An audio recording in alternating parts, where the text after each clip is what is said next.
para mí es un honor estar hoy aquí inaugurando esta edición número 16, es decir, que ya se dice pronto, ¿no? 16 ediciones de un programa sumamente interesante de formación en la Universidad de Antioquia. Tú sabes que tengo un cariño especial por Colombia, aunque siempre todos me reclaman que no he ido lo suficiente a Colombia como debería haber ido. Pero siempre muy agradecida de la oportunidad de acompañarles, de acompañarte y de conocer nuevos estudiantes y nuevas estudiantes nuevos para mí, digamos, ¿no? Que ya tienen una experiencia, que se están formando y conversar sobre algunos elementos que desafían, que nos hacen repensar, que nos hacen reflexionar sobre nuestra disciplina, sobre la manera en que investigamos, sobre la manera en que difundimos el conocimiento, sobre la manera en que formamos, sobre la manera en que pensamos. Y podemos hacer esto porque estoy convencida que estamos construyendo una ciencia política que se discute a sí misma todo el tiempo, pero que es mucho más consolidada de lo que nos toca a nosotros cuando nos formamos, ¿no? Yo voy a compartir, si me permiten, mi idea sería presentarles algunas ideas que he pensado para ustedes, frutos de diversas investigaciones que estamos haciendo. Me gustaría tomarme un tiempo para compartirles esta presentación, que forma parte de un proyecto de investigación de mujeres académicas y ciencia política que tengo registrado en el Instituto de Investigaciones Jurídicas de la Universidad Nacional Autónoma de México, y como parte de mi trabajo, que ya les contaré en lo que hemos creado en el año 2016, como red de politólogas no sin mujeres, ¿no? Si quisieran tuitear, yo soy politóloga tuitera, así ahí tienen mi dirección de Twitter, y siempre nosotros tuiteamos todo lo que producimos con nuestro hashtag no sin mujeres, ¿no? Y si quisieran tener esta presentación, yo la he puesto en un sistema de conocimiento abierto, a partir de la cual ustedes pueden descargarla, revisarla, discutirla, repensarla, que se llama Fixture, y en unos minutos después de terminada mi presentación la colgaré a través de Twitter para que ustedes puedan descargarla. Y si ustedes quisieran revisar más de mis publicaciones y demás, si ponen el teléfono sobre el código QR pueden descargar y ir a todas mis publicaciones y mi hoja de vida, como para que puedan revisar cuestiones y demás, ¿no? Esta es una apuesta por el conocimiento abierto, por tanto esta presentación cumple con las medidas de compromisos de conocimientos abierto, siempre y cuando, por supuesto, cuando usen estos materiales, citen la fuente de esta investigación. Mi exposición va a estar articulada en tres partes, en tres ejes, tres ideas claves. Primero, como siempre, repensar, hacer un diagnóstico sobre qué es lo que estamos analizando, cuál es el problema que queremos conversar, discutir, investigar. Y finalmente, presentarles una propuesta que surgió hace algunos años entre un grupo de colegas para dar respuesta a estos problemas que nosotros habíamos identificado en la manera en que se genera el conocimiento y se hace ciencia política en América Latina, fundamentalmente dentro de la política comparada. Somos conscientes que, bueno, la ciencia política tiene como subdisciplinas, si quieren, o subáreas. Para nosotros las relaciones internacionales están dentro de la ciencia política, podemos discutir sobre esto sin problema, pero digamos, este es un supuesto que tenemos, que tiene la política, que tiene la construcción de la ciencia política. La teoría política es otra área, otra subdisciplina dentro de la ciencia política. Yo estoy hablando fundamentalmente de la política comparada, que es esta tercera subdisciplina dentro de la disciplina, ¿no? ¿Qué es lo que se ve y qué es lo que nosotras vimos, ¿no? Bueno, la primera idea, digamos, el primer tweet, el primer punto es que llegamos a la conclusión que la ciencia política está generizada. Está generizada cuando ejerce la docencia, está generizada cuando ejerce la investigación, está generizada cuando se gestiona y está generizada cuando se publica y cuando se investiga. ¿Qué significa esto? ¿No? Sí, Flavia, cuando tú dices que la ciencia política está generalizada, ¿qué estás mirando? Bueno, como soy científica, fui a buscar indicadores y encontré una serie de indicadores que me permiten evidenciar que existe brecha de género en la ciencia política latinoamericana, pero también en la ciencia política anglosajona. Hay sesgo de género en el aula y, por ejemplo, hay diferentes trabajos que muestran esto, que evidencian que las profesoras son peor evaluadas que sus pares masculinos. Pero que también esos sesgos de género se transmiten cuando se toman decisiones respecto a la contratación y el pago y la promoción de las investigadoras. Y también que cuando en las clases damos sílabus con programas de nuestras asignaturas, las mujeres, por más que hayan producido, es decir, acá no se trata de poner mujeres por poner mujeres en los sílabus, sino cuando damos clases, los temas que damos y los autores y autoras que incluimos, existe un sesgo muy fuerte respecto al número de personas de un género frente a otro género. El trabajo de Harry y Amy Erika Smith, por ejemplo, para 840 programas de estudio y 65 listas de lecturas de exámenes en Estados Unidos, evidencian esa brecha de género, y eso mismo estamos ahora investigando con el doctor Tomás Dosek, que estamos revisando los programas de las asignaturas de Introducción a la Ciencia Política en los programas de licenciatura de América Latina y España, y también encontramos un sesgo en la cantidad de lecturas respecto a la distribución de géneros.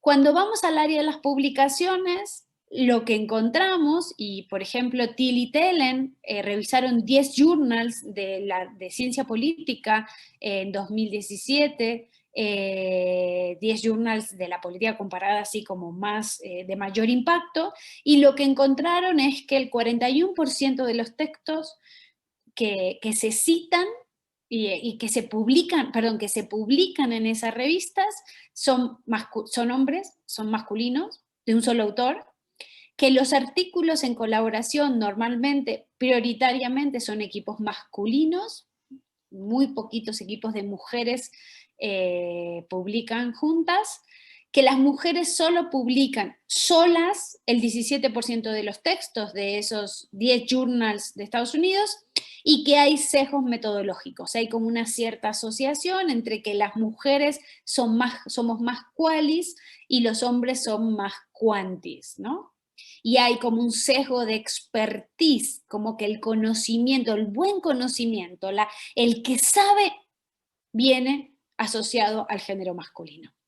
Las mujeres además se autocitan menos. King et al. En 2015 revisaron 1.500.000 artículos, y lo que encontraron es que los hombres citan más sus propios artículos, un 56% más, que las mujeres.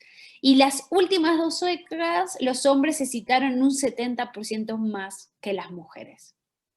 Hay condiciones sistémicas de desigualdad. Recientemente, el blog del Washington Post, de Monkey Cage, que es un espacio muy interesante, si no lo han visto, vayan a buscarlo porque publican cosas muy interesantes, han presentado un post para mí muy sugerente, que habla de la ciencia política como una disciplina que puede ser pensada como una tubería con fugas, ¿no? Hay múltiples desigualdades de género dentro de la disciplina. Y lo muestran en ese post, indicando, y esto es todo para la Academia Anglosajona, sobre todo norteamericana, que hay muchos sesgos respecto a la participación de las mujeres en la carrera como profesionales, en la participación de las mujeres como investigadoras, pero también hay muchos sesgos de género respecto a la idea de que las mujeres ingresan a la carrera, hacen la carrera, normalmente tienen muy buenas calificaciones, incluso están entre las mejores de los grupos de estudiantes, pero al momento de acabar la carrera abandonan la profesión o siguen carreras alternativas, no construyen una carrera larga, ¿no? Formativa respecto, en comparación a los colegas hombres. Otra cosa que pasa mucho en la disciplina es que, les decía, hay como ese cierto, lo que Joana Cantola describió para la ciencia política nórdica, como un expertise que está vinculado también generizadamente.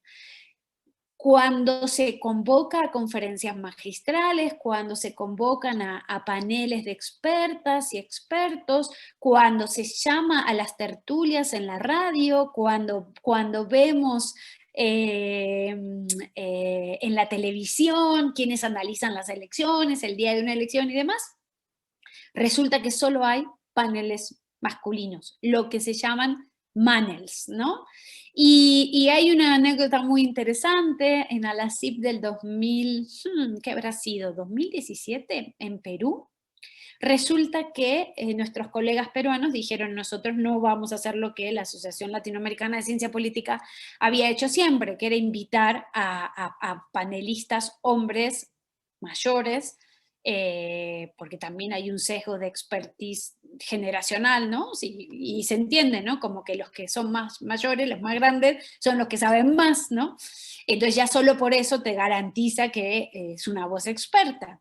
Y sin poner en duda el conocimiento y el expertise de nuestros colegas hombres más mayores, lo que dijeron nuestros colegas organizadores de la Asociación Latinoamericana de Ciencia Política del Congreso de Perú es, vamos a pasar de conferencias de hombres a plenarias paritarias, ¿no? Entonces armaron ya no hubo más conferencias, es decir, cuando hubo que darle espacio a las mujeres para que hubiera conferencias magistrales, la solución que se encontró es no invitar a mujeres a dar esas conferencias magistrales, sino cambiar el formato e incluir plenarias paritarias. Y no estoy cuestionando las plenarias paritarias, solo quiero mostrarles cómo las resistencias que uno encuentra para que las mujeres ocupen los mismos espacios de expertise que los hombres, ¿no? Ustedes me pueden preguntar, doctora Flavia, pero ¿por qué esto es importante? O sea, ¿y esto a quién le importa? ¿Y esto por qué es así? O sea, ¿qué problema hay si hacemos una ciencia política donde solo publican los hombres, donde solo se le reconoce a los hombres, donde solo se citan en los textos a los hombres, donde las mujeres trabajan pero no aparecen porque son muy jóvenes o porque todavía no es el momento, o esas frases que hemos... ¿Cuál es el problema? Bueno, el problema es que esto traduce una ciencia política sexista. Lo que Joy Lewandowski, en un trabajo pionero en 2015, describió como una ciencia política que no era plural, que no era diversa, que no era analíticamente ni metodológicamente interesante, porque reproducía esos sesgos implícitos que hay en la sociedad, esos estereotipos de género, esas maneras reduccionistas de analizar la realidad a la producción de conocimiento y a la observación del conocimiento. Y les pongo un ejemplo concreto de política pública, ¿no? Miren, un amigo mío que es muy, muy inteligente, ecuatoriano, me contaba, y él es experto urbanista, me contaba que las políticas públicas de movilidad, que normalmente han sido diseñadas por hombres, y las políticas públicas son un área de expertise de la ciencia política, han sido diseñadas pensando en que en la movilidad de hombres, normalmente que salen de su casa y van a trabajar a las periferias, a las fábricas, en unos horarios determinados, que salen muy temprano, que llegan a media tarde, y que las políticas de movilidad de las ciudades latinoamericanas, pero también europeas, fueron diseñadas y pensadas desde este punto, desde esta perspectiva, ¿no? No fueron pensadas a partir de la movilidad de las mujeres. No fueron pensadas desde la idea de que las mujeres, y esto ya lo está discutiendo quienes están haciendo políticas públicas con perspectiva de género, que las mujeres tienen un patrón de movilidad, en términos generales, distinto al de los hombres. Las mujeres se mueven en espacios cercanos a su casa, que puedan ir llevar al colegio a los niños y niñas, que puedan ir al mercado, que puedan salir a trabajar, pero siempre cerca de su casa, por la cuestión del cuidado. Que solo los hombres diseñen políticas públicas, que solo los hombres, o un determinado modelo de hombre, porque no hay un solo modelo de hombre, no hay un solo modelo de mujer, esto es muy diverso, son mujeres, son hombres, y hay toda una perspectiva de interseccionalidad que es importante tener en cuenta. Ninguno de nosotros solo es nuestro género, estamos cruzados por diferentes desigualdades y diferencias. Si solo a un grupo, sea cual sea, diseña las políticas públicas, se pierde la riqueza de la diversidad, se pierde la riqueza de la inclusión, se pierde la riqueza de hacer una comunidad, una ciencia política, un sistema político más incluyente. Lo que encuentro, y esto es el problema que encontramos, es que esa desigualdad de género supone techos de cristal y techos de cemento. ¿Qué son los techos de cristal? Esta es una categoría para describir que hay desigualdades en el acceso y desigualdades en el desarrollo, en este caso, dentro de la ciencia política, de las carreras de las colegas frente a los hombres. Si esta desigualdad fuera para hombres y mujeres igual, no sería un problema de género. Aquí el problema está en que sí hay una desigualdad de género. Hay muchas mujeres en la base, hay menos en las cúpulas o en la dirección de las carreras. Por ejemplo, en un estudio muy interesante de Cecilia Rocha, que estudió la dirección de las carreras de ciencia política en toda América Latina, encontró que solo en el 30% de la dirección de carrera de los programas de ciencia política de grado de Latinoamérica había mujeres. Que hay una segregación vertical, que de los departamentos de ciencia política en América Latina, el 96% de los departamentos están dirigidos por hombres. Aun cuando la base, las profesoras de tiempo completo, las profesoras de tiempo de asignatura, son mujeres.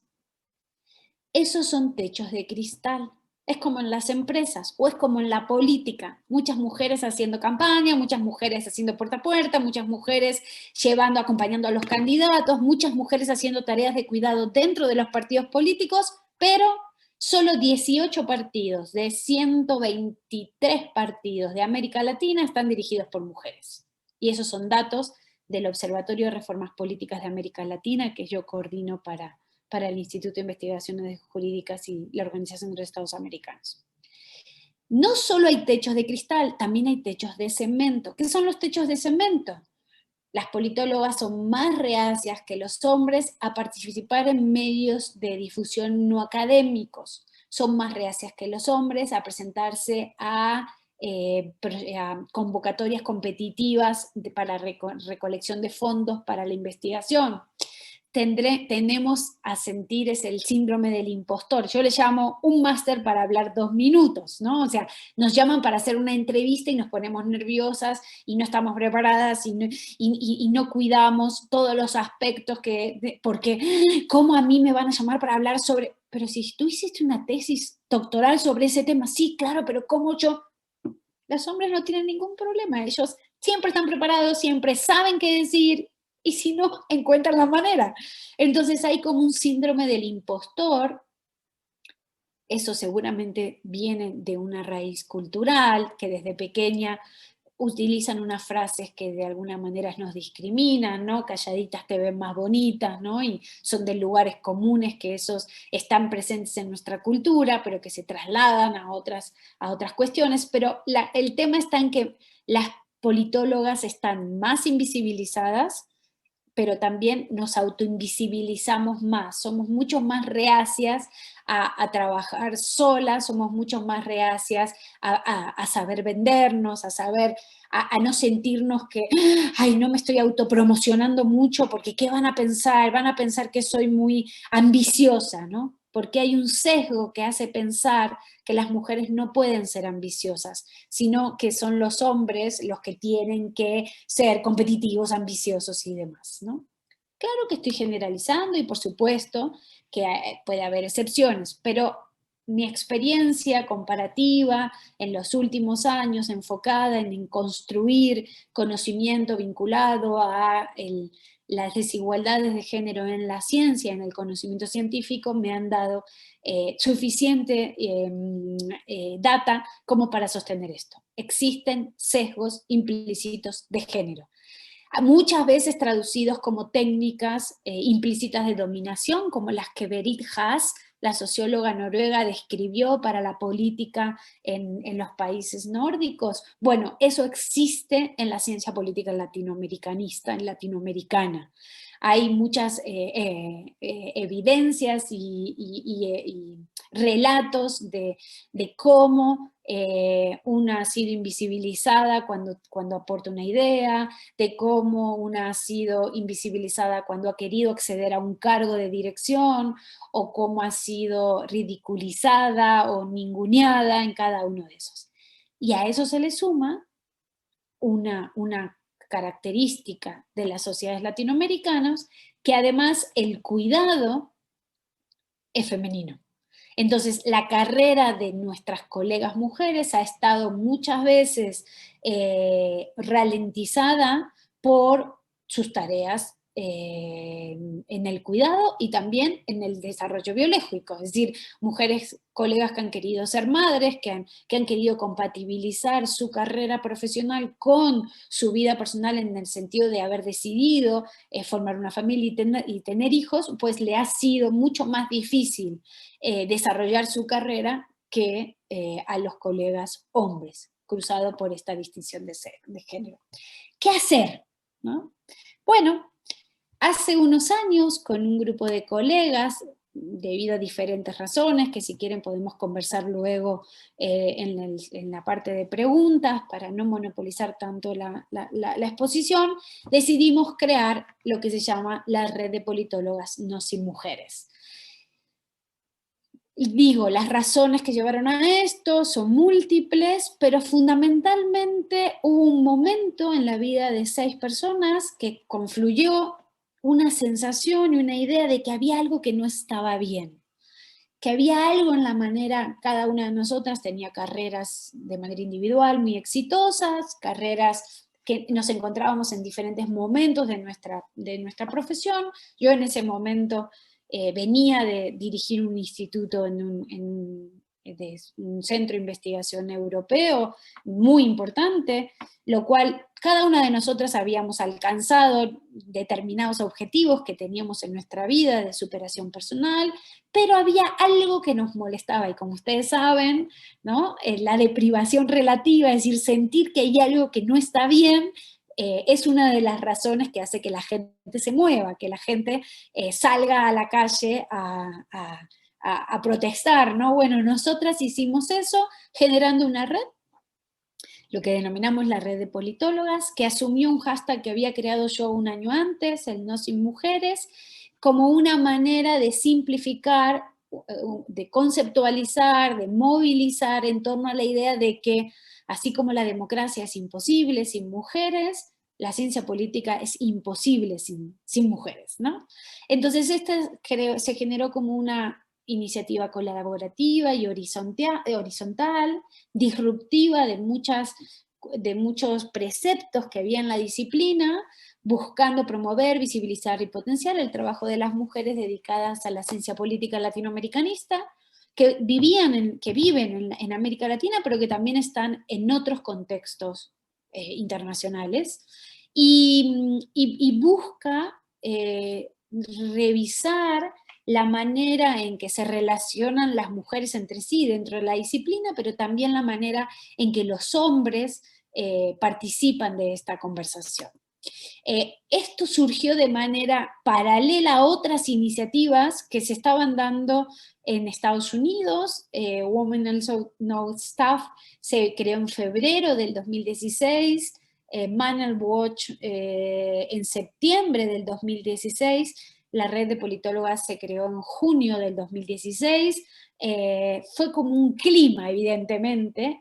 Nosotras no conocíamos, yo al menos no conocía de estas iniciativas al momento de crear la red de politólogas. Entonces tiene una serie de objetivos: visibilizar las investigaciones y el trabajo de las mujeres politólogas, potenciar los esfuerzos de cooperación entre diferentes academias, contribuir a mejorar el nivel de pluralismo, debate y crítica de los espacios académicos, crear un nuevo sentido común, en la idea de que no es posible hacer una ciencia política sin mujeres, cambiar ese sesgo implícito de conocimiento en torno al trabajo académico, facilitar el trabajo en red entre academia y no academia, ¿no? No decir que la ciencia política solo es aquel que tiene doctorado, por supuesto que no, ni que la ciencia política es solo aquel que trabaja en la academia, y construir puentes con el ámbito público, porque una de las ideas que a nosotras nos preocupaba era esta idea de que la ciencia política es muy de mirarse el ombligo, de estar, nosotros nos leemos a nosotros mismos, con suerte, ¿no? Nos leemos en un mismo idioma, con suerte, nos leemos entre países, con suerte, ¿no? Porque hay mucho parroquialismo en la ciencia política latinoamericana, pero al mismo tiempo tenemos poca capacidad para que nuestro conocimiento rompa los espacios de la disciplina. Entonces, la red de politólogas también no solo busca democratizar el conocimiento, es decir, generar espacios de democratización del conocimiento, sino además también construir puentes con periodistas, con organizaciones no gubernamentales, con agencias de cooperación, para que el conocimiento que generan nuestras colegas llegue a otros espacios y llegue a la ciudadanía.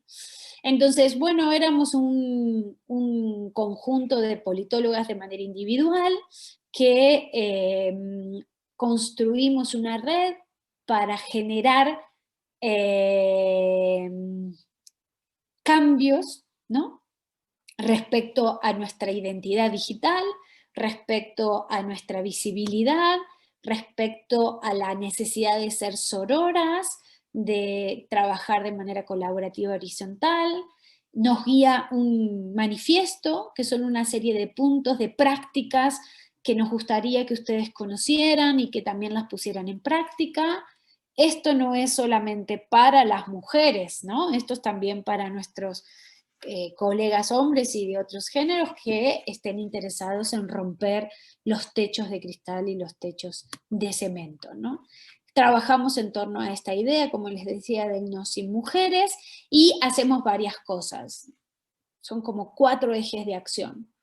Un eje que tiene que ver con la visibilización, y nuestra primera tarea fue crear un directorio. De ahí mi convocatoria y un pedido especial a mis colegas colombianas, la necesidad de que se sumen a la red. Estoy convencida que hay muchas más colegas colombianas que son politólogas y que además tienen un máster, que es como el criterio mínimo de poder acceder a la red, que estaríamos encantadas que se sumaran, y ojalá que esta conferencia sirva para difundir este mensaje de que las necesitamos. Necesitamos que todas las politólogas que tengan máster se sientan cómodas dentro de la red de politólogas, ¿no? Y entonces creamos un directorio porque, claro, como había manels, como nunca las encontraban, como nunca, ¿dónde están, Flavia? No, no hay politólogas, nunca sabían dónde estaban. Bueno, creamos un directorio organizado por país de residencia, no por nacionalidad, para que cuando alguien organizaba un congreso, cuando alguien organizaba un meeting, cuando alguien organizaba una tertulia, cuando los periodistas buscaran expertas, las encontraran. Y ese directorio está en nuestro portal, que Ahora les paso el link, ¿no? Que se llama www.nosimujeres.com, ¿no? La visibilización también supone visibilizar el trabajo, es decir, la investigación de nuestras colegas, los proyectos de investigación, la gestión ante los medios para que las entrevisten. Tenemos una campaña de politólogas tuiteras y tenemos una campaña de identidad digital. También la red de politólogas supone construir una comunidad, una serie de valores, una serie de acciones. Tenemos 6 chats de WhatsApp donde ahí difundimos las actividades de las otras colegas. Esos chats de WhatsApp tienen que ver con también donde residen nuestras colegas. Hacemos encuentros de la red, normalmente vinculados a los congresos, porque ahí es donde íbamos todas. Ahora ya no vamos a los congresos por la pandemia, de manera presencial, pero hacemos reuniones virtuales. El viernes pasado tuvimos un taller de identidad digital para ayudar a nuestras colegas a mejorar el impacto de su producción en los buscadores internacionales. Generamos acciones de incidencia. Muchos hoy pueden decir, sin temor a equivocarse, que el hecho de que Chile esté ahora a punto de elegir una convención constitucional paritaria fue resultado de la iniciativa de 3 colegas de la red de politólogas que, a partir de su trabajo en la red de politólogas, decidieron hacer una propuesta y cabildearla. Entonces, estamos trabajando en proyectos de reformas, de cabildeo, de evaluación, de implementación de reformas, más allá de nuestro trabajo como politólogas, sino que lo hacemos como red de politólogas, y la experiencia comparada nos ayuda unas a otras a decir, no, mira, en México hubo una convención que fue paritaria y que controló el resultado de la elección, no solo el acceso, y entonces ellas tomaron la idea, hicieron una propuesta, y entonces la Convención Constitucional chilena, aprobando el plebiscito que se llevó a cabo el año pasado, resolvió que se exigiera paridad no solo en las candidaturas, sino además en el resultado, en la integración. Chile va a ser el primer país en el mundo que va a tener una convención constitucional paritaria. Y eso es producto del trabajo de la red de politólogas. Esas son acciones de incidencia. Y luego estamos haciendo investigación. Nosotras somos científicas, entonces nosotras tenemos que generar conocimiento. Acabamos de recién hacer un mapeo de todos los comités de redacción de todas las revistas de América Latina sobre la integración, si hay sesgos de género, ¿no? Y sí hay sesgos de género, para una investigación que está haciendo una de nuestras coordinadoras, la doctora Janina Welp.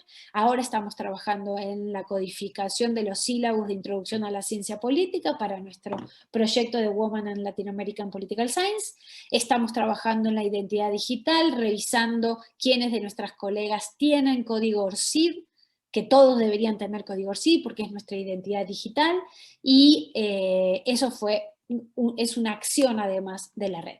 Hoy somos 624 colegas de 26 países, que si se dan cuenta Colombia está muy subrepresentada, así que espero que esta conferencia les ayude y les anime a nuestras colegas cientistas sociales colombianas y cientistas políticas colombianas a sumarse a la red, ¿no? ¿Qué dice el manifiesto? Bueno, el manifiesto les pide varias cosas, y se lo pide a las colegas, pero también a los colegas.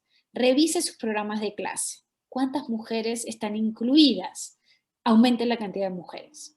Revise la bibliografía de sus propios trabajos. ¿Están incluidas todas las mujeres que hicieron una contribución al tema de estudio?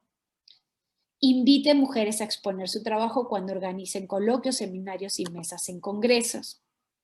Cuando se les pida hacer un referato de un artículo académico para una revista, chequeen las referencias.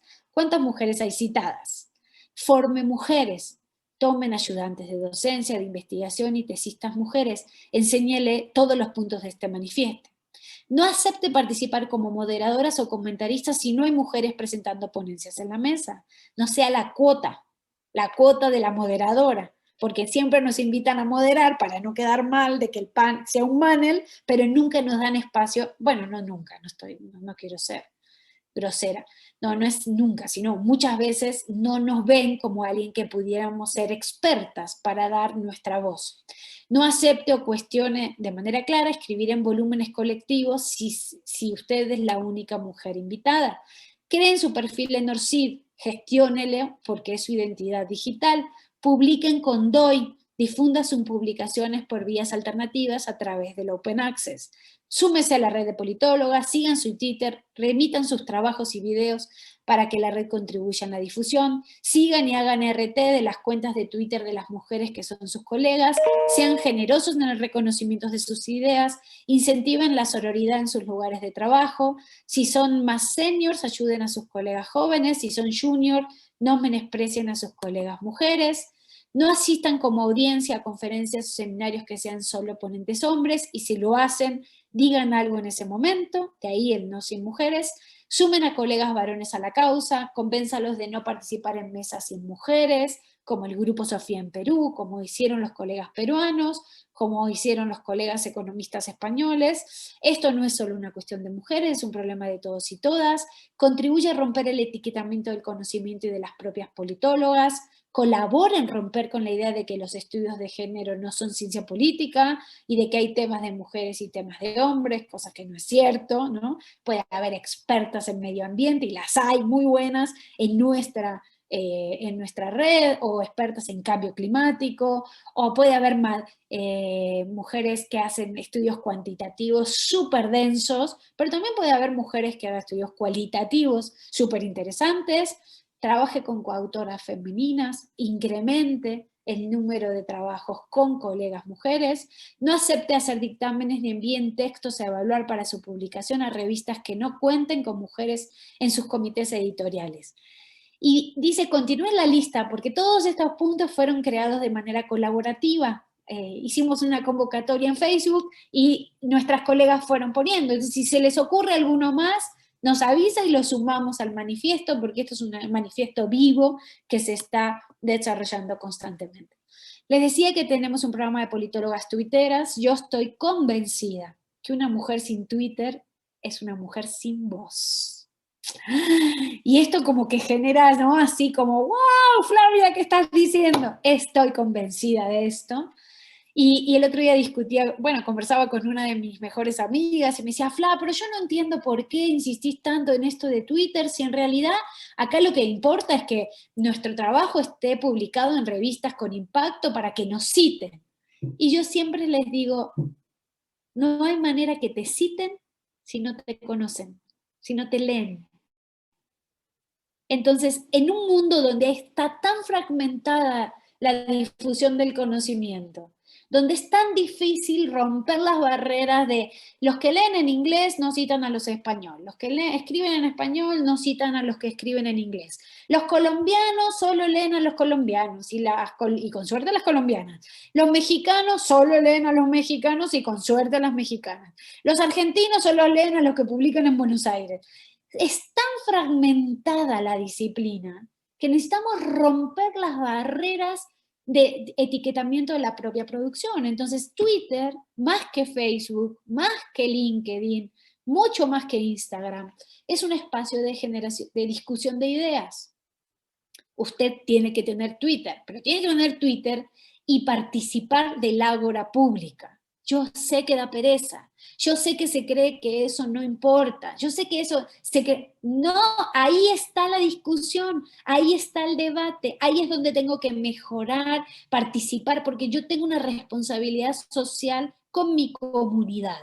Y yo no soy médica, yo no soy doctora, eso sí, pero no soy médica, no soy ingeniera, no construyo puentes, yo construyo ideas y tengo que difundir esas ideas. Y la manera de difundir el conocimiento tiene que ser múltiple. Por supuesto que tengo que seguir publicando en los journals, por supuesto que tengo que seguir publicando libros, por supuesto que tengo que seguir difundiendo mi conocimiento en las revistas de divulgación, pero también en las redes sociales. Miren el crecimiento de nuestro programa de de politólogas tuiteras. No se crean que ha sido fácil esto, ¿eh? Flavia, no nos hagas perder tiempo con esto de estar en las redes sociales. Pues miren, la red de politólogas cuando nació, éramos, nació en el 2016, al primer año de corte, que tenemos data, es en el 2017, y en el 2017 llegamos a ser 314 colegas, de las cuales la mitad tenían Twitter. Si se dan cuenta, ahora un poquito más, en la actualidad un poquito más de la mitad tienen Twitter. Todavía cuesta, o sea, todavía hay colegas que se resisten, pero nosotras estamos convencidas de este programa de politólogas tuiteras, hacemos talleres, 2 talleres al año, donde enseñamos, ayudamos a nuestras colegas a mejorar su voz en la red, ¿no? Y la otra acción afirmativa que hicimos fue con la identidad digital. Hoy por hoy es imposible ser un académico que esté convencido del conocimiento abierto y no tener una identidad digital. Si ustedes no la tienen, vayan, busquen ORCID, es gratis, es 1 minuto les lleva y crean su perfil, y cada vez que ustedes firmen un artículo, publiquen un libro, pongan su nombre en algún lado, tiene que ir con el código ORCID. Y ahí tienen que gestionar su perfil para que su impacto sea mayor. Cuando nosotros comenzamos con esta política de la identidad digital, solo el 42% de las politólogas de nuestra red tenía identidad digital. 2 años después de haber hecho una medida de acción afirmativa muy fuerte, de incluir como requisito para ser politóloga de la red el hecho de tener un ORCID, hemos crecido, todavía nos falta, solo 436 de las 624 tienen el código. Ahora estamos investigando, estamos haciendo un estudio en qué situación está ese código, porque puedes tener el código y no llenarlo, y no sirve. Lo que hay que hacer es tener un perfil bien cuidado y bien alimentado. Bueno, les decía, y para ir cerrando esta parte, que hemos hecho varios encuentros de la red, hemos organizado muchos eventos, desarrollamos estos proyectos de investigación que hacen que nuestras colegas colaboren en investigación, que trabajen juntas, organizamos diálogos, talleres. El próximo diálogo va a ser el 26 de febrero de este ciclo tan bonito que creamos para nuestros estudiantes de licenciatura sobre salidas profesionales, que le hemos denominado ¿de qué va eso de la ciencia política? Y entonces colegas de nuestra red cuentan sus trayectorias para contar de qué trabajan las colegas politólogas. Hemos hecho seminarios, congresos en Costa Rica, en Argentina, en México, en Oaxaca. Hemos hecho diálogos sobre agenda de género. Si se dan cuenta, para nosotras no es organizar eventos sobre la ciencia política. Lo que hacemos es organizar eventos para discutir temas de nuestras agendas de investigación. Hemos hecho, dirigidos por 2 colegas de la red, de la doctora Janina Welp y la doctora Daniela... Ay, se me fue el apellido ahorita mismo, pero ya me va... Daniela Campelo, de Brasil, el ciclo de la política latinoamericana durante la pandemia, que una vez al mes, una vez cada 15 días, iban organizando discusiones con colegas nuestras y con colegas masculinos sobre cómo se estaban gestionando los gobiernos la crisis sanitaria. Hemos trabajado reuniendo colegas hablando sobre cómo participan en la política las mujeres, qué es esto de los liderazgos femeninos, y es verdad que gestiona mejor la crisis del COVID. Hemos hecho talleres sobre cómo visibilizar el conocimiento, sobre elecciones presidenciales con universidades de diferentes lugares de América Latina, con centros de pensamiento, con diferentes espacios en los diferentes países, ¿no? Y estamos muy interesados en formar y ayudar a las nuevas generaciones a romper los techos, entonces por eso estamos trabajando en esta idea de qué va eso de la ciencia política. Estamos trabajando de la mano de los medios de comunicación para que encuentren a nuestras colegas, para que le den voz. Y tenemos espacios muy, muy concretos en medios, ¿no? En el Telégrafo de Ecuador, en la revista Voz y Voto de México y en el Estadista de Argentina, hay columnas que son, digamos, cada determinado tiempo sale un escrito de una colega nuestra, y estos son producto de la gestión que hace la red de politólogas. Cierro con algunas lecciones y aprendizaje. Primer aprendizaje: cómo hacer una ciencia política, cómo hacer lo que creemos que tenemos que hacer sin reproducir eso que tenemos en los genes, que nos enseñaron, no tenemos en los genes, sino que nos enseñaron de manera patriarcal y que lo tenemos incorporado como hábito. Entonces es una discusión constante de cómo desafiamos lo que creíamos y debimos trabajar en su momento, pero que bueno, recién lo hemos hecho ahora, sobre la generación de nuevos conceptos, de maneras de relacionarnos y cómo difundir estrategias de investigación-acción desgenerizadas. Y esto ha sido un aprendizaje, y es un aprendizaje constante. No nos enseñaron a hacer una ciencia política desgenerizada, nos enseñaron a hacer una ciencia política con todos esos patrones que yo les mostré al inicio. Segundo aprendizaje: confirmamos que efectivamente lo que era una intuición de que había una división sexual del trabajo en la disciplina y de que el poder estaba generalizado, efectivamente eso se da dentro de la ciencia política latinoamericana y latinoamericanista. Un tercer aprendizaje: que somos más fuertes cuando estamos trabajando en red, que las redes profesionales generan sinergias que van más allá de la disciplina y que esto genera un impacto en la sociedad en su conjunto. Cuarto aprendizaje: que es necesario trabajar en cambios de mentalidades y de agendas, que esos cambios individuales son dolorosos, cada una de nosotras tiene historias que muestran cómo hemos tenido que transformarnos nosotras primero, para luego trabajar en conjunto.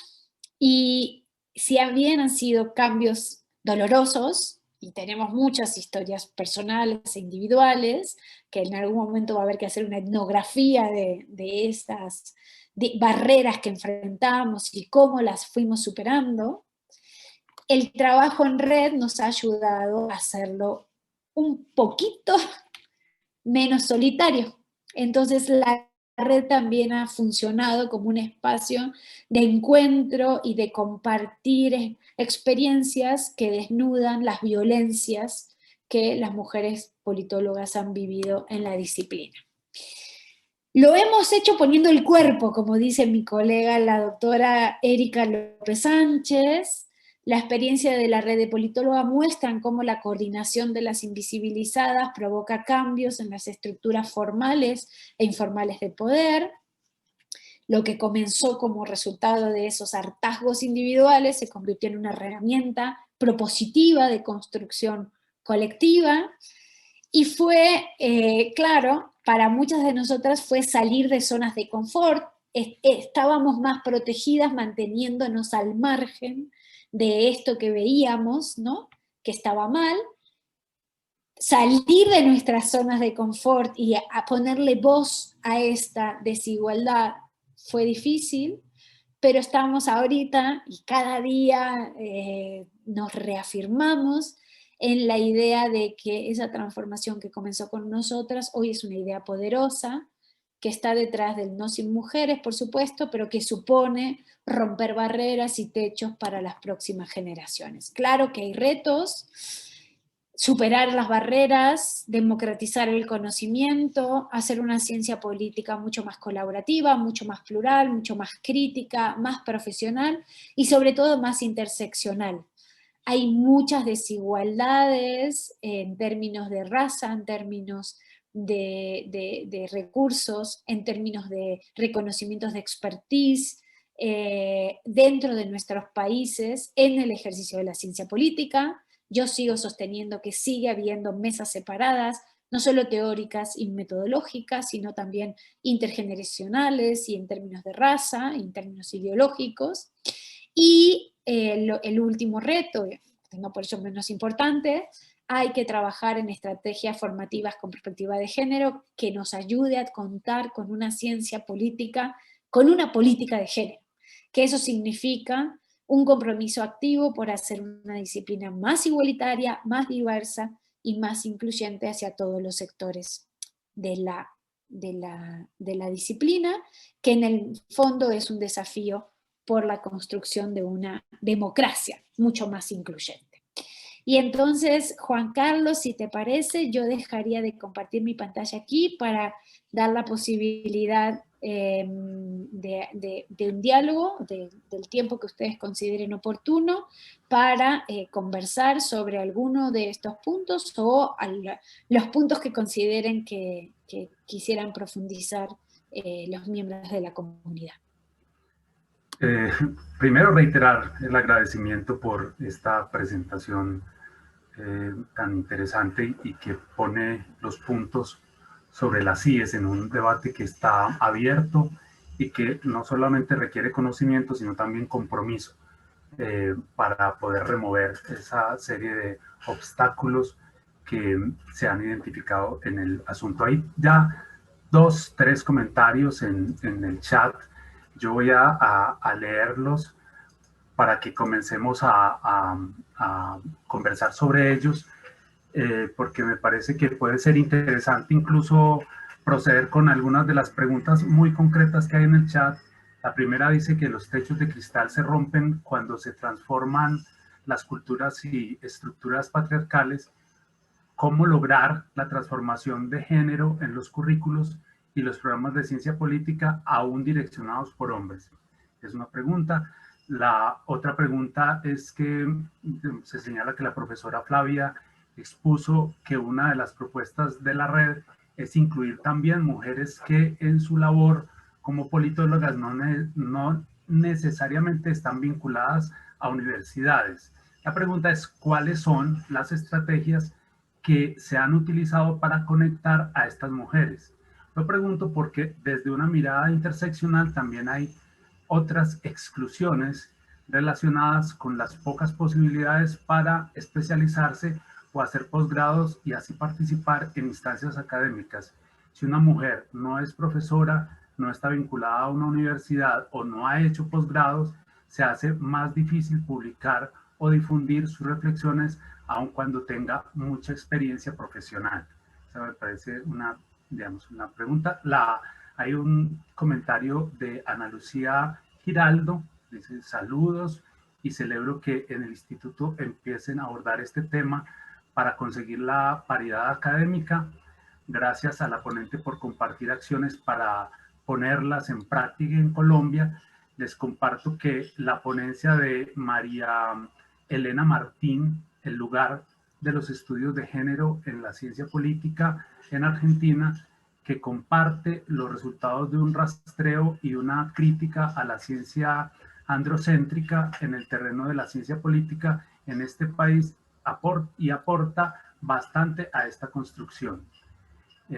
Hay un saludo adicional desde la CUT en Colombia. Y un último, para darle de nuevo la palabra a la doctora Flavia, mencionar la feminización del cuidado como barrera para el avance de las mujeres, sobre todo en el terreno de lo académico, es fundamental. Qué bueno que se ubica este tema como algunos de las causas de las brechas en la academia. Entonces, si quieres, Flavia, comentamos estas primeras intervenciones y de pronto enseguida seguimos abriendo espacio para las preguntas. Claro que sí, muchísimas gracias Juan Carlos, muchísimas gracias a Isabel, a Carolina, a Adriana, a Ana Lucía, a Rosalba, a Viviana, a Carlos, por todas estas preguntas y comentarios y por la generosidad de vuestra atención y vuestro tiempo, ¿no? Son todas preguntas súper interesantes, a ver si soy capaz de resumir mi posición sobre la mayoría de ellas. La primera cuestión que me gustaría responder sobre la cuestión de los techos de cristal y cómo romperlos y cómo lograr la transversalización de géneros en los currículums. Bueno, los techos de cristal son difíciles de romper, como bien señalas Isabel, en todos los ámbitos. Las medidas de acción afirmativa son una buena acción para romper esos techos. España incorporó, me acuerdo hace unos años, yo como ustedes saben viví en España muchos años, y tuve la oportunidad de ver una iniciativa de exigir paridad en la integración de los espacios universitarios. España dio ese paso. Ellos llevaron la paridad y les prometo que no fue fácil, y lo reconozco, ¿no? O sea, todos los comités de evaluación de las tesis doctorales tenían que ser paritarios. Y no había mujeres catedráticas. Y en los comités doctorales tú tienes que tener un nivel más alto que el grado que se está discutiendo. Entonces, si para las de maestría era más fácil, porque había muchos más magísters, pero para las tesis doctorales, la mayor parte de los catedráticos, al menos en ciencia política, eran hombres. Había un techo de cristal. Y eso fue una iniciativa del Ministerio de Educación, bueno, del gobierno español de Rodríguez Zapatero, que dijo, todos los comités tienen que ser paritarios. Los órganos de dirección de las universidades tienen que ser paritarios. Los órganos de dirección de las carreras tienen que ser paritarios. Y así, ¿no? Y así va todo. Hubo luego que ir generando, ¿no?, válvulas de escape, pero eso sirvió para incrementar el número de mujeres catedráticas, ¿no? Porque había un sesgo de expertise, como dice Cantola, como que solo los hombres eran catedráticos. Las mujeres tenían ese sesgo ese síndrome del impostoras, tenían que hacer muchas más cosas para poder presentarse a un examen de habilitación, porque nunca era suficiente lo que ellas habían hecho en comparación a lo que habían hecho los hombres, y objetivamente no era cierto. Por tanto, las medidas de acción afirmativa y los principios de paridad pueden ser una buena manera para romper techos. Ahí tienes dos opciones. O es una medida obligatoria de política pública, o es una medida que las propias universidades, los propios profesores, los propios directivos van poniendo. Por ejemplo, yo dirigí una revista de ciencias sociales, ¿no? América Latina Hoy. A mí nadie me obligó a hacer esto. Yo llegó un momento cuando empecé a perder el velo, porque yo tenía el velo igual que todos y todas, ¿eh? O sea, yo no nací sabiendo esto, ¿eh? Así que no vengo desde un púlpito a decir, ay, yo que nací sabiendo, yo no nací sabiendo esto, yo me formé en una ciencia política del mainstream, muy vinculado a lo anglosajón, muy masculina, muy masculinizada, y yo era muy masculina y muy masculinizada, y lo tengo que reconocer porque tengo que ser honesta. Esto fue un proceso de transformación muy doloroso, en el cual yo aprendo todos los días. Entonces no se pongan en esa situación de, ay, yo no sé hacer esto. No, nadie sabe hacer esto. Esto es un aprendizaje. Entonces, cuando yo dirigí a América Latina Hoy, a mí nadie me obligó a tener este criterio. Los números de América Latina Hoy no pueden publicar todos artículos de hombres. Tengo que generar un mecanismo para que me lleguen artículos de hombres y de mujeres para los dictámenes, porque no puedo direccionar, no puedo decir voy a publicar a mujeres aunque no sea bueno el trabajo porque son mujeres. Eso no lo puedo hacer. Todo va a dictamen de doble ciego. Entonces tengo que generar un mecanismo para que los artículos que me lleguen sean más o menos, ¿no? Más o menos, no estoy diciendo obligatoriamente, pero más o menos equitativos. Nadie me obligó a ir a mirar los artículos de América Latina Hoy y decir, pero este artículo solo cita mujeres, cosa que nunca pasó, porque siempre citan solo hombres. Devuelvo, o sea, mando a dictaminación. Los dictaminadores o las dictaminadoras no ven que las citas solo son de hombres. Yo, como editora de la revista, mandaba de vuelta el artículo y decía, yo no puedo publicar un artículo que no reconoce el trabajo de mis colegas. No se trata de citar mujeres por citar mujeres. Se trata de encontrar a las colegas que mejor han trabajado los temas que yo trabajo, y siempre hay, siempre hay. Quizás en menos visibilización. Por eso tenemos que ayudar a nuestras colegas a que visibilicen su voz. Y nuestras colegas se tienen que ayudar a sí mismas a usar métricas alternativas y espacios alternativos de acceso abierto para publicar. Nadie me obligó a mí a poner toda mi producción académica en un portal cuando tenía 20 años. Lo hice porque me di cuenta que yo trabajaba en una universidad europea, que a mí me interesaba que me leyeran en América Latina y que si yo esperaba que los libros donde yo publicaba, que estaban en España, llegaran a América Latina, nunca nadie me iba a leer. Entonces yo solita iba sola. Hoy Google me ama, porque claro, o sea, yo desde los 20 años subí todo a lo que yo tenía derecho legal para poder subir. Ahora existe Google Scholar, el ORCID, academia.edu, que es un repositorio que es cerrado, pero bueno, que te permite poner cosas, ¿no? Pero cuando teníamos 20 años, no había, bueno, ustedes son todos muchos más jóvenes que yo, pero yo les prometo que esto no existía. Entonces, se puede hacer porque es una política pública, y entonces es imperativa para todos los que están tomando decisiones, o porque nosotros cambiamos. Hay un montón de cosas que nosotros podemos cambiar. Y lo mismo con los currículums. Yo enseño desde que llegué a México una asignatura que adoro, que se llama Política Comparada. Desde hace un año enseño Política Comparada y Género.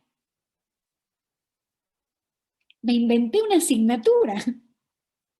Les prometo, no saben la transformación que ha sido para mi cerebro tener que pensar todos los temas desde otra mirada.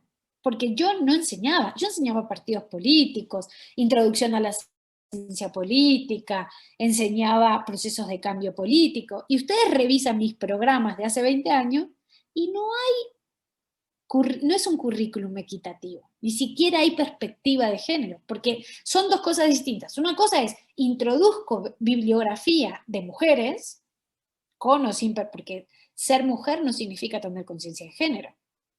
¿Sí? Yo conozco hombres que tienen todos estos temas mucho más claros de lo que lo tenía yo, ¿sí? Entonces vos podés escribir una ciencia política masculinizada, androcéntrica, sexista y ser mujer. Y podés ser un hombre y compartir muchos de estos valores que son los valores del feminismo, ¿no? No se trata, no hay una cuestión esencialista, soy mujer y por ser mujer soy feminista y por ser mujer soy... No, yo estoy creyendo ahora en una ciencia política que hace neoinstitucionalismo feminista, que es un enfoque específico, y entiendo que Mark Jones hace lo mismo, o Pat Zetterberg hace lo mismo, por mencionarle colegas que trabajan desde esta perspectiva, ¿no? Entonces, ¿cómo hacer que se te transversalice los currículums? Si yo fuera Juan Carlos, si yo soy directora de un programa, diría, bueno, señores y señoras profesoras, vamos a revisar los currículums. Primero haría un diagnóstico, vamos a ver los currículos de las asignaturas y vamos a ver qué enseñamos. Muchas veces cuando uno es director de un programa, a veces necesita incentivos externos para legitimar una decisión de este tipo. Por eso a veces es más fácil que te diga la Dirección de Educación de Colombia, oye, vamos a ver qué estás haciendo tú. Entonces Juan Carlos tiene más legitimidad para liderar un programa, un proyecto así. Pero yo supongo que Juan Carlos es muy valiente y puede hacer una iniciativa de vamos a revisar entre todas y todos qué es lo que estamos enseñando, ¿no? Y hacer un buen diagnóstico y mostrarle, quizás sin nombre y apellido, a los profes y a las profes, miren lo que estamos, nuestra carga de división de género de los currículums. Otra cosa es ir a mirar qué se enseña. Entonces, se introduce transversalización de la perspectiva de género, se introduce interseccionalidad en los programas, se introducen temas que muestran la desigualdad de géneros estructurales de nuestros sistemas políticos. Ya es otra discusión. Son dos, ¿no? ¿A quién se incluye en los currículums y qué se incluye en los currículums, ¿no?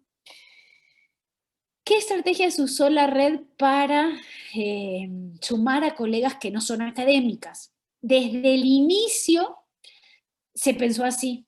Y una de nuestras coordinadoras, la doctora Betilde Muñoz Pogosian, es la directora de Inclusión Social de la Organización de los Estados Americanos. Es una doctora en ciencia política que es practitioner, que toda la vida ha trabajado en organismos públicos internacionales. Ella ha sido una aliada en este sentido y ella fue una de las que puso este tema en la agenda, ¿no? No solo vamos a incluir académicas. Entonces, desde el inicio la red siempre ha buscado sumar. Es verdad que ahí hay un techo. Nosotros desde el inicio tuvimos que poner un criterio de expertise en el ingreso a la red, y es verdad que puede haber perfiles de colegas que sepan muchísimo, que no tengan máster, que trabajen en empresas, ¿no? Y que no puedan entrar a la red porque no cumplen ese requisito, ¿no? Eso es cierto.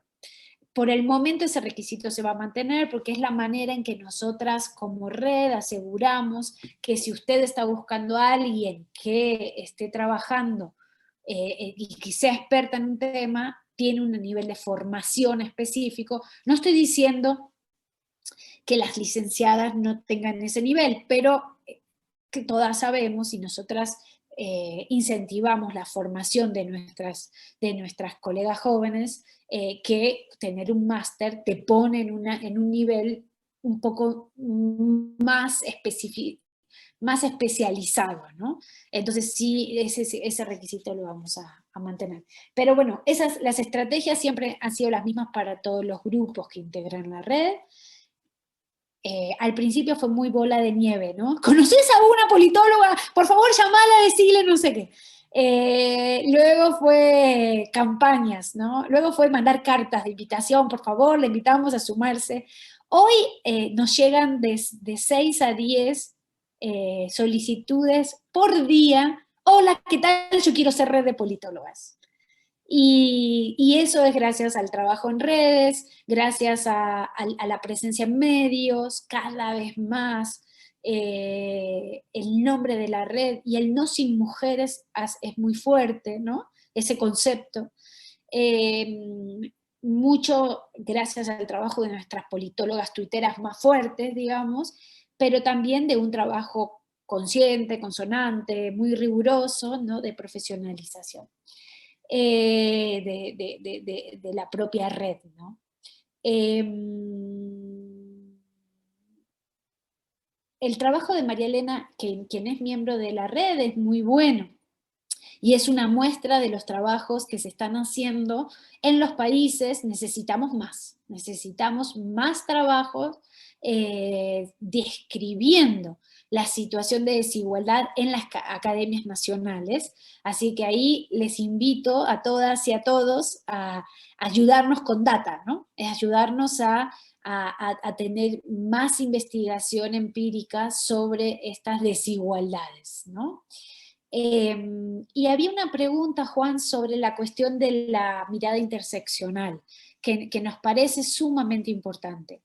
La red ha hecho mucho por la incorporación de mujeres, en plural, no hay un solo modelo de mujer, y está trabajando en una idea que nos preocupa mucho respecto a no solo incorporar mujeres que están en los diferentes países. Somos conscientes que la tarea está hecha, por ejemplo, en México o en Argentina, que son los colectivos más grandes que integran la red, pero que tenemos mucho trabajo todavía pendiente en Colombia, en Costa Rica, en España, en Brasil, que son comunidades científicas muy importantes, pero que todavía no se evidencia esta presencia en la red. Ahí, posiblemente por el origen de nuestras colegas coordinadoras, la doctora Julieta Suárez Cao está en Chile y ella tenía un papel muy importante en la articulación de la red en Chile. Nuestra colega Mariana Caminotti está en Argentina.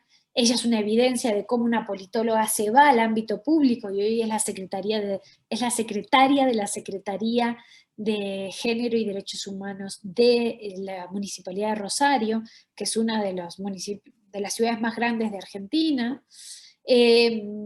el papel de nuestra colega Karina Cáceres en España, articulando y fomentando la red entre las colegas españolas, el papel de nuestra coordinadora Janina Welp en Europa, identificando colegas que se sumen a la red, y desde su papel como editora de Agenda Pública, dándole voz a nuestras colegas para que publiquen en esta colaboración Agenda Pública y El País, y eso ha consolidado también a la red, porque la red va generando espacios para que las colegas difundan su conocimiento, y es como una retroalimentación, pero sí, mea culpa, nos falta romper estos techos en Brasil, y hemos empezado, participamos en el Congreso brasileño de ciencia política, donde invitamos a una colega afro a participar en la mesa para mostrar esta necesidad de visibilizar las interseccionalidades y dar cuenta de las desigualdades que viven nuestras colegas brasileñas, no solo en términos de centros de pensamiento, ¿no? Donde tú estás te abre las puertas a muchos más recursos y espacios en Brasil, sino también para llamar la atención a la necesidad de hacer una ciencia política en la profesión y en la discusión mucho más diversa y mucho más plural. Entonces, necesitamos identificar, conocer, invitar, pedir a colegas de las diversidades que participen en la red, ¿no?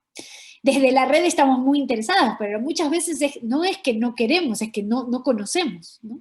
Y posiblemente en Colombia nos pase eso, ¿no? Nos falta quien nos ayude desde Colombia, y espero que esta charla nos ayude a invitar a nuestras colegas a que se sumen y a hacer mucho más fuerte a la red en Colombia. No existen capítulos nacionales de la red, no es que existe una red chilena o una red argentina, o no. La red es global y esa es la fuerza de la red. Y estamos todo el tiempo rompiendo fronteras, rompiendo puentes, rompiendo barreras, ¿no? Construyendo puentes para que haya más diálogo entre las diferentes comunidades. No sé, Juan, si se me escapó. Hay una pregunta adicional que refuerza un poco la discusión sobre el tema interseccional.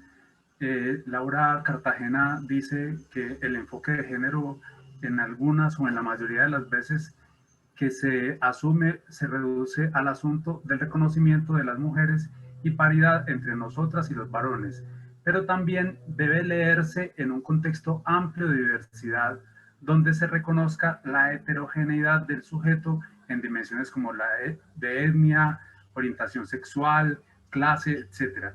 Y la pregunta que hace Laura es si considera que esta es otra lucha o si se incluye dentro de la propuesta. Yo creo que en parte respondiste, pero no sé si hay alguna observación adicional sobre eso.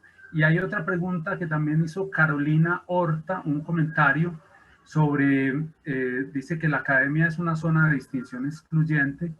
Los papers Scopus ni siquiera le publican a mujeres académicas y doctoras, porque si no eres un politólogo STAR, que usualmente son hombres, no te publican. Son las reglas invisibles de la academia. El mismo Ministerio de Ciencia invisibiliza los índices latinoamericanos como Redalic y Latindex. La ciencia está colonizada y las mujeres invisibilizadas. Y hay un comentario también de Carlos Builes que pregunta si el debate que planteas, Flavia, al interior de la ciencia política es aplicable a la vida pública, es decir, al ejercicio del gobierno. Yo agregaría adicionalmente uno, y es cómo, digamos, qué mecanismo de refuerzo para romper el techo, digamos, mientras se rompe el techo de cristal, que también se rompa el techo de cemento, ¿no? En el sentido en que si se mantiene uno de esos límites, las posibilidades de avanzar siguen siendo más difíciles y en cierto sentido también implica un autorreconocimiento de las mujeres, de su producción, de su capacidad y de su voz pública, que seguramente también será muy importante reforzar. Perfecto. Con respecto a lo de las diversidades, claro, creo que era Laura de Cartagena, Por supuesto que somos conscientes de las diversidades. Nosotras nos movilizamos, miren cómo es esto, uno se moviliza por aquello que le duele, ¿no? Nos movilizamos, ojo, no para, hay veces que yo tengo que aclarar esto, me parece innecesario, pero yo no construí la red de politólogas para visibilizarme yo, ¿no?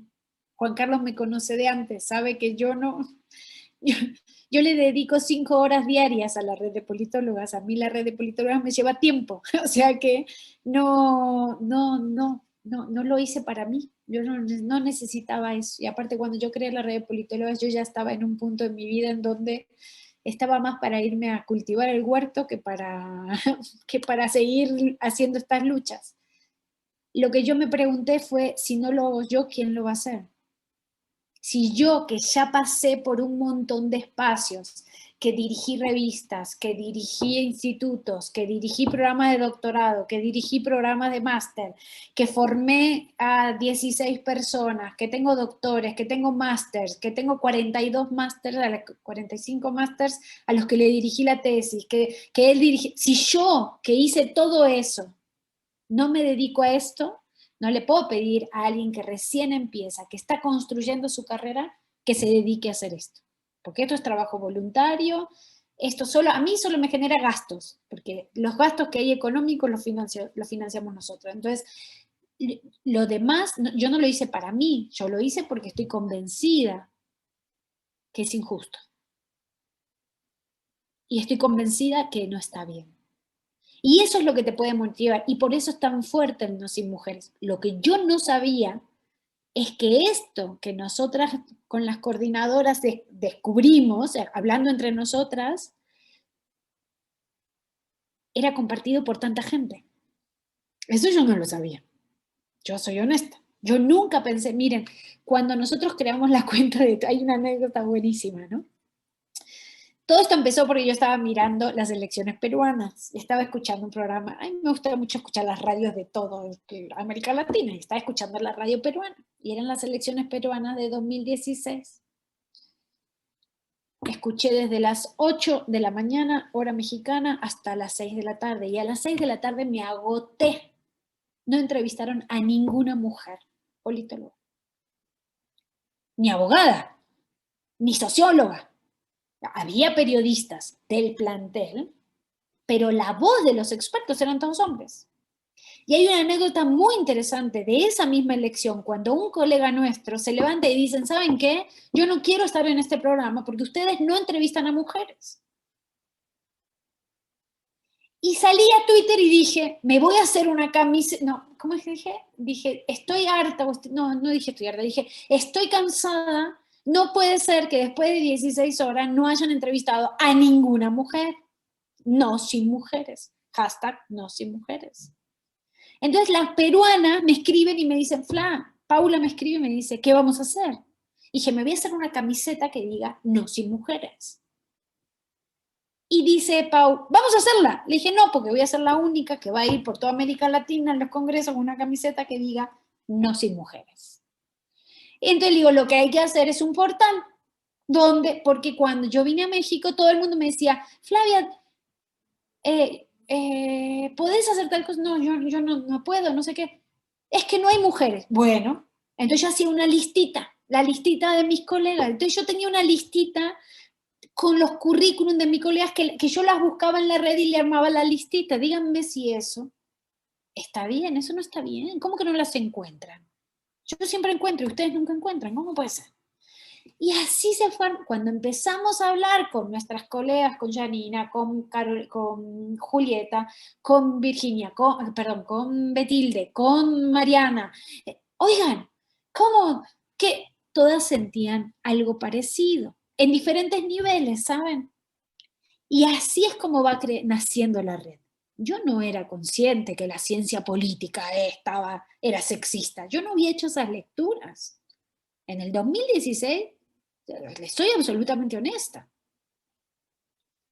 Ahora, con relación a lo de Carlos, claro que esto se traslapa a la vida pública. Mi agenda de investigación es investigar esto en la vida pública y me he pasado los últimos 10 años generando data, generando investigación, acabo de terminar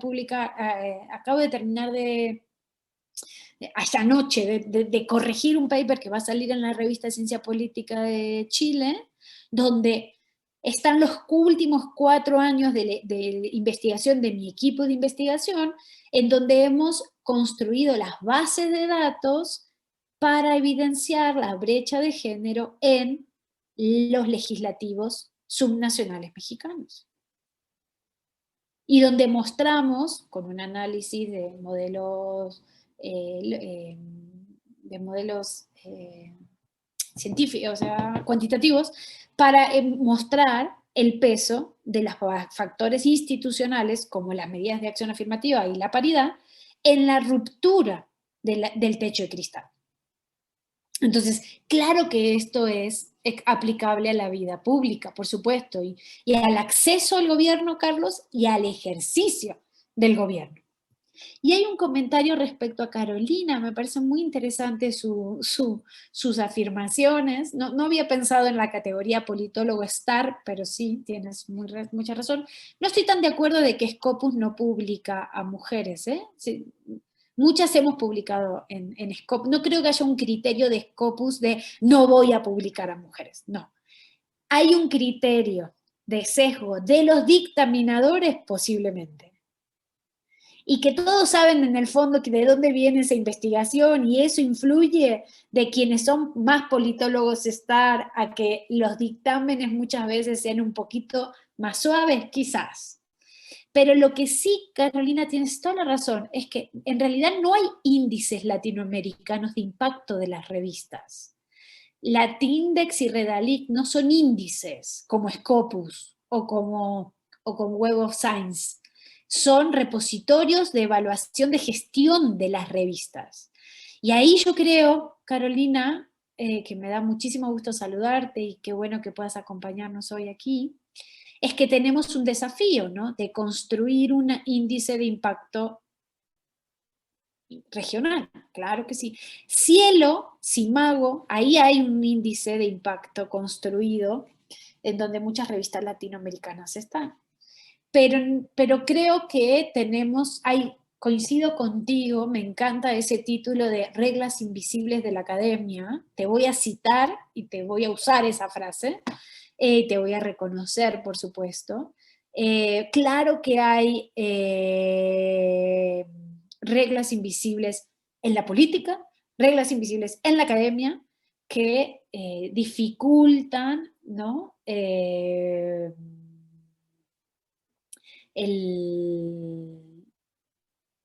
acceso y el ejercicio de la disciplina por parte de las mujeres.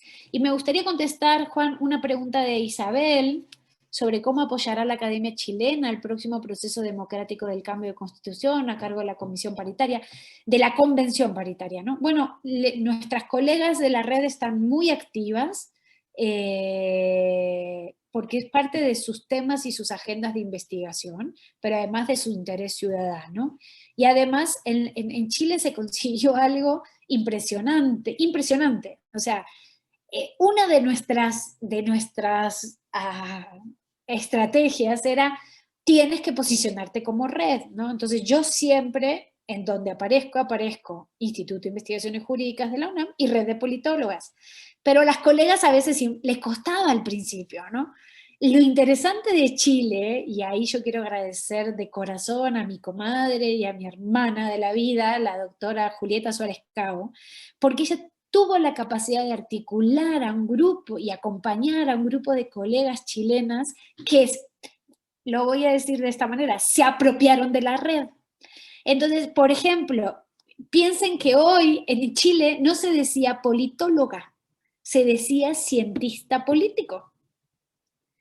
Y a partir del trabajo de nuestras colegas que van a los medios, que fueron a negociar con los políticos, bueno, no a negociar, a explicarles el proyecto que habían hecho Julieta, Carola y Javiera, ¿no?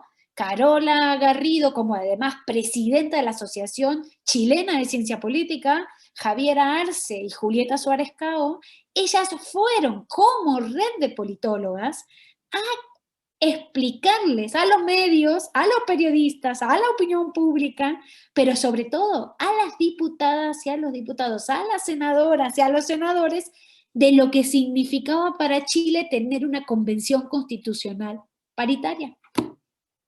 ¿Qué están haciendo ahora nuestras colegas? Están revisando que eso que se aprobó en las reglas de juego del registro de candidaturas se cumplan. Eso es lo que están haciendo. Es verdad que a título personal, luego cada una de nuestras colegas puede presentarse a hacer, cuando quisieran, ¿no? O sea, hay candidatas a la convención, pero eso ya es a título individual. La red no se posiciona partidistamente, ninguna colega de la red, ni la red. Si una colega lo hace a título personal e individual. La red no se posiciona en temas políticos, ¿no? Porque la red tiene que tener diversidad.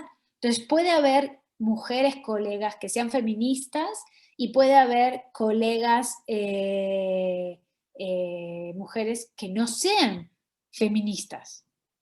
Ahora la gente dice que es feminista, pero cuando empezamos la red, muchas nos miraban y nos decían, yo soy politóloga, perfecto.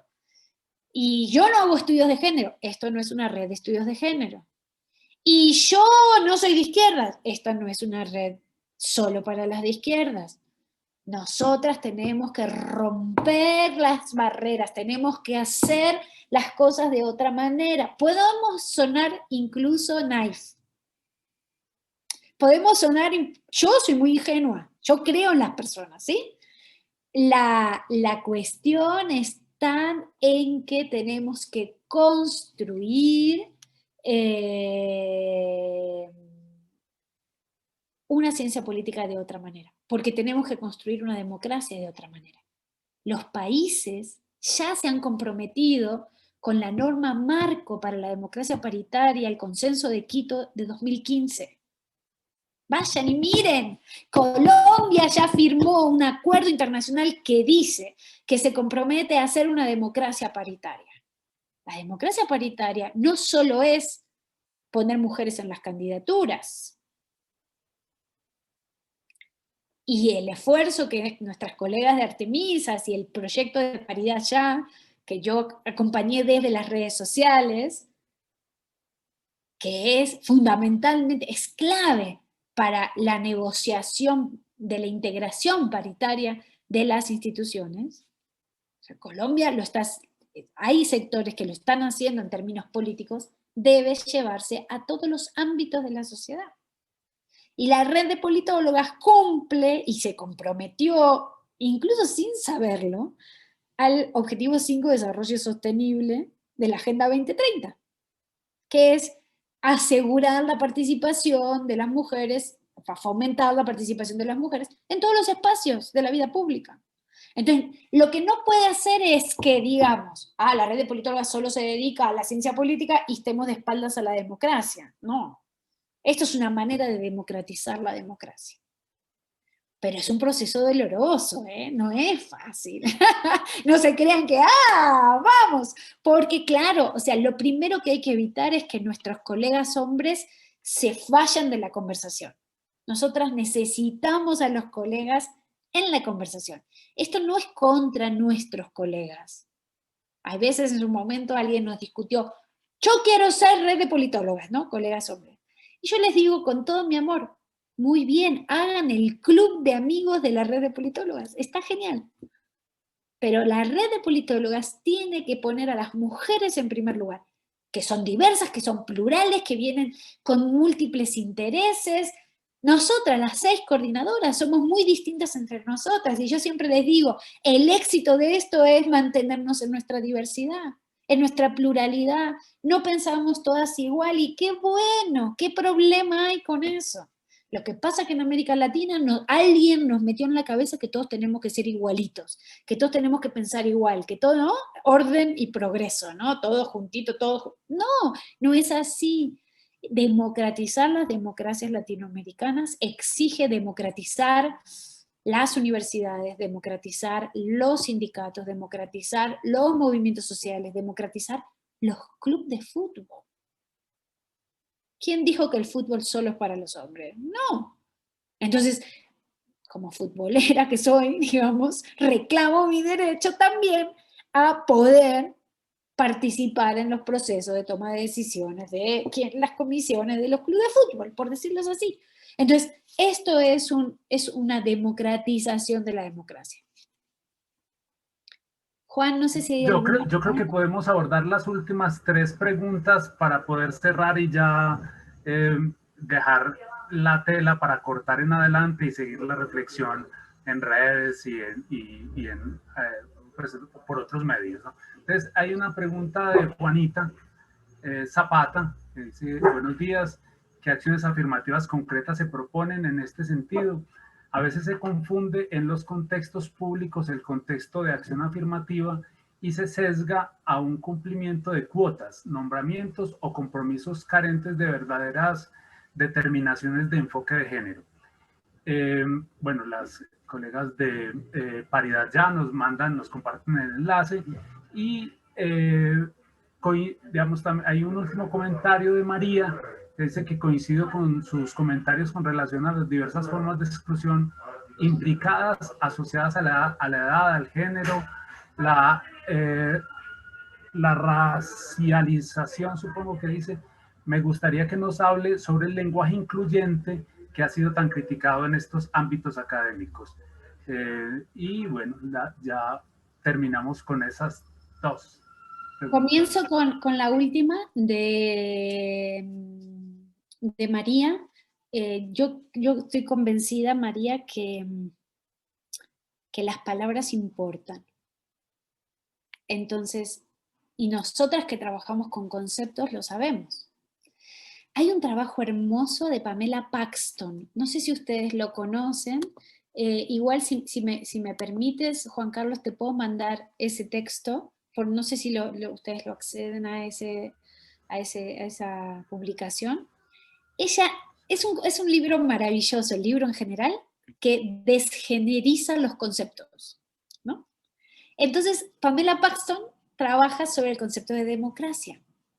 Y ustedes, los que son más de mi edad, seguro se acordarán que durante muchos años nosotros leíamos, reproducíamos, admirábamos, bueno, hasta ahí, pero a profesores como Samuel Huntington, ¿no?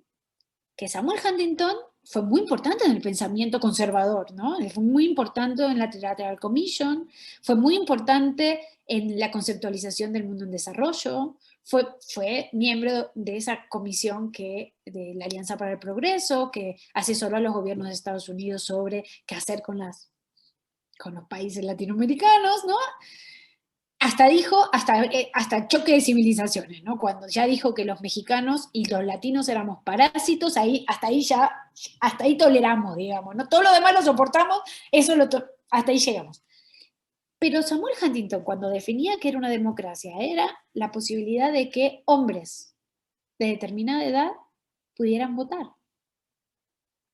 Pamela Paxton va a todas estas conceptualizaciones y muestran cómo las mujeres estuvimos ausentes de la voz pública de las democracias. De ahí, a mí me nace, y luego ya me di cuenta que era una idea bastante extendida, pero yo no me había dado cuenta, a mí me nace decir, allá en 2015, sin democracia no hay mujeres. Porque hasta ese momento, conceptualmente, uno decía, bueno, había sistemas democráticos segmentados, sesgados, cerrados, ¿no? Porque no había voto a la mujer, ¿no?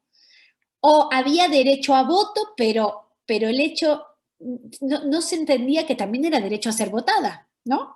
Entonces, se incorporan las mujeres al sufragio, pero en realidad la práctica informal era que no fueran candidatas. Pero formalmente el derecho existía.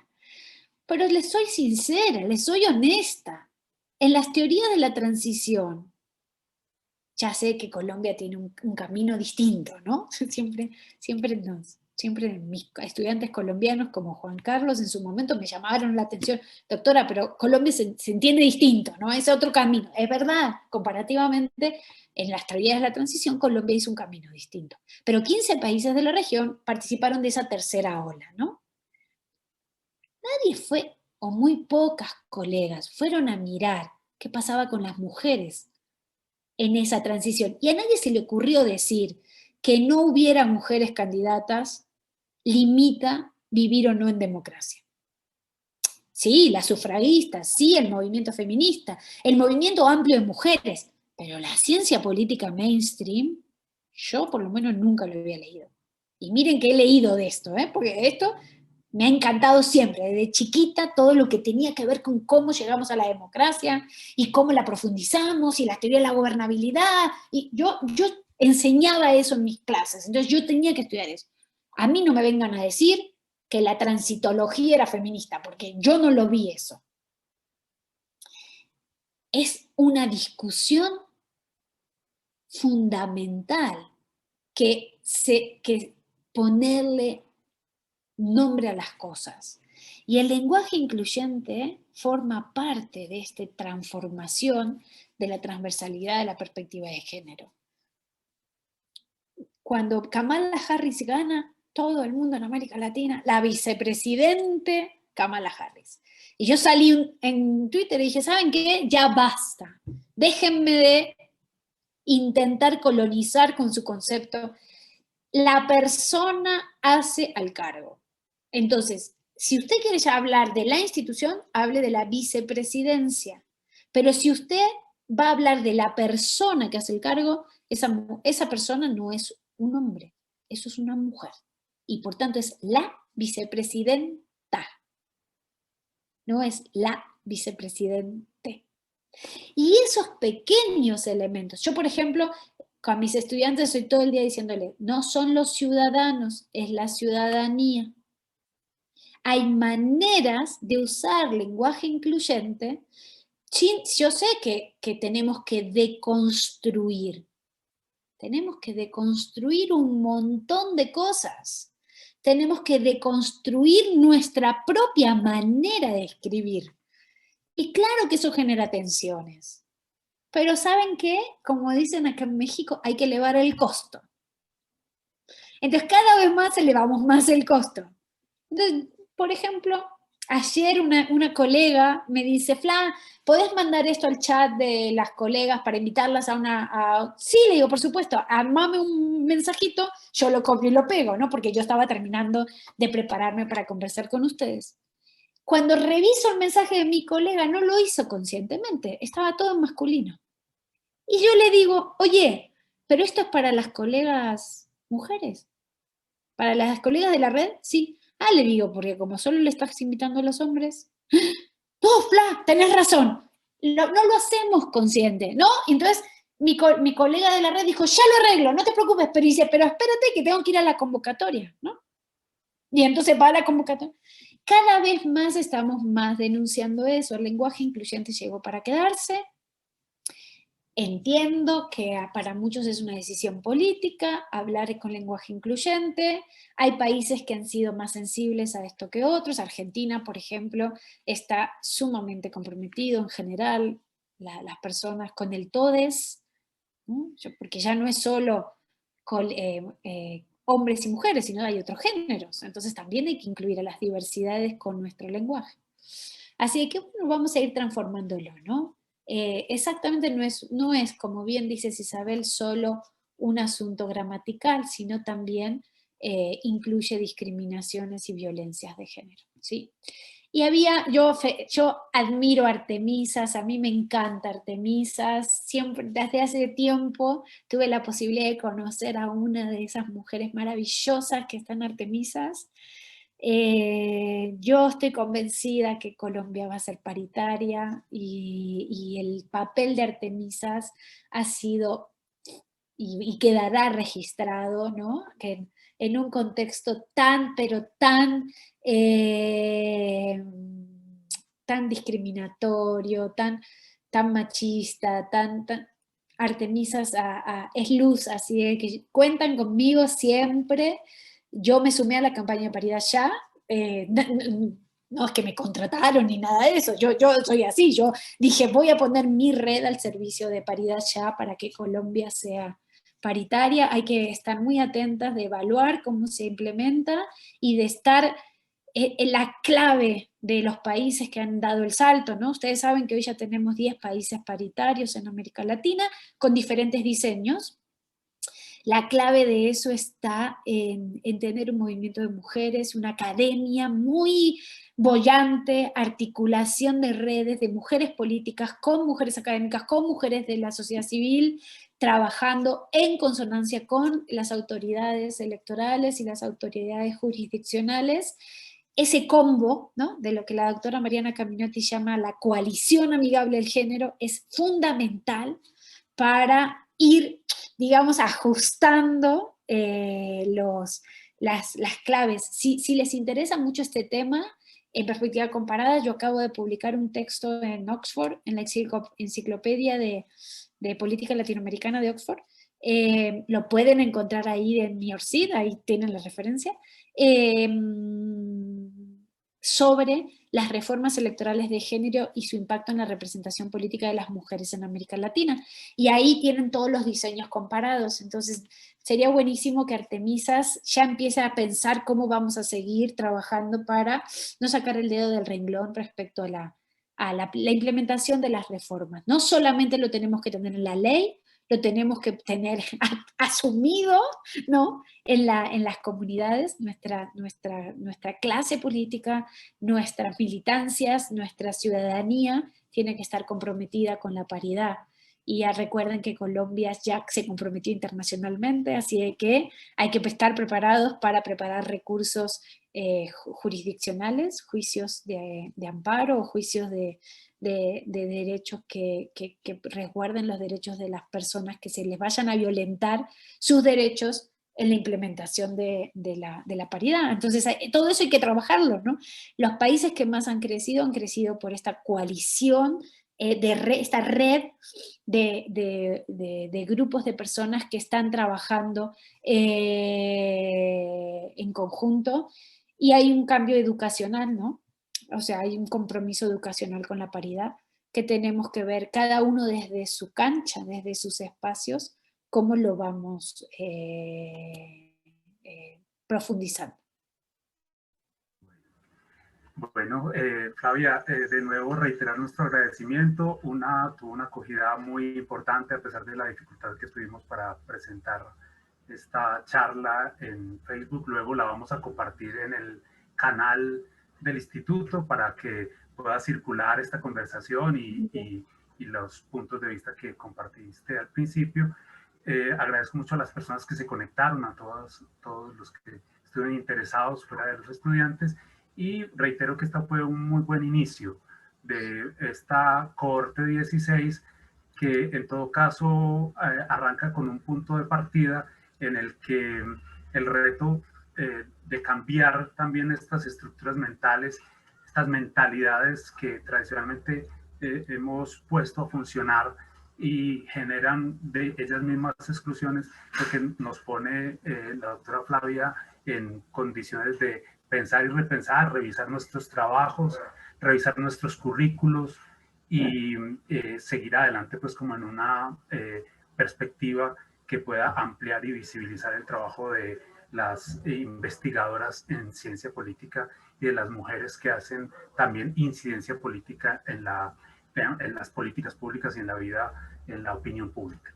Le agradezco mucho de nuevo y un abrazo y un saludo para todos y todas las personas que se conectaron. Muchísimas